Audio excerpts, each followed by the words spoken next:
Good evening. Moving Alachua County forward has taken a big step back. Tuesday, voters said no to the controversial 1-cent 8-year tax that would fix roads, bike infrastructure, and bus transit. After months of supporters pushing to get the tax proposal approved, TV20's Nico Clements tells us what will happen next to the projects that would have been funded by the tax.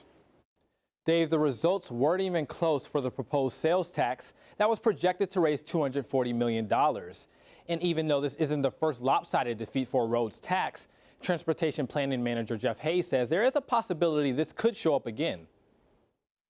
Whatever features of it was, they didn't feel that it was important enough to vote yes on. It was up to residents to decide whether they felt improving transportation was important enough to tax themselves. In the end, 60% voted against it, with nearly 40% voting for it. The projects that we had in the Moving Alachua County Forward project lists were our priority unfunded projects. So those were projects where we don't have funding identified, within the next few years that we would be able to call upon to be able to fund those projects. Hayes says when this item was brought to the commission to be placed on the ballot, other funding sources that were brought before the commission including raising property taxes. That only takes a majority vote of the county commission to approve.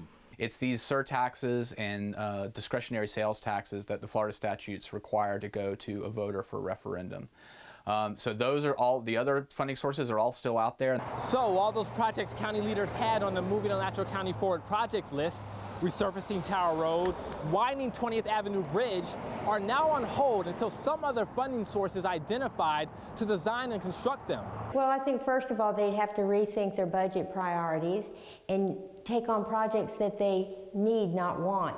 Repave the roads first before you go and redesign them. Debbie Martinez with the Citizen Coalition PAC says she believes residents voted no because city and county leaders don't have their trust. I think if our elected officials own up to their past failures and really make road repairs a budget priority first, then they can earn the trust of the people and then come back and ask for 4 years, not 8 years.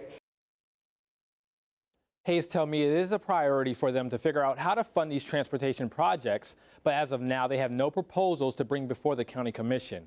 Nico Clements, TV20 News.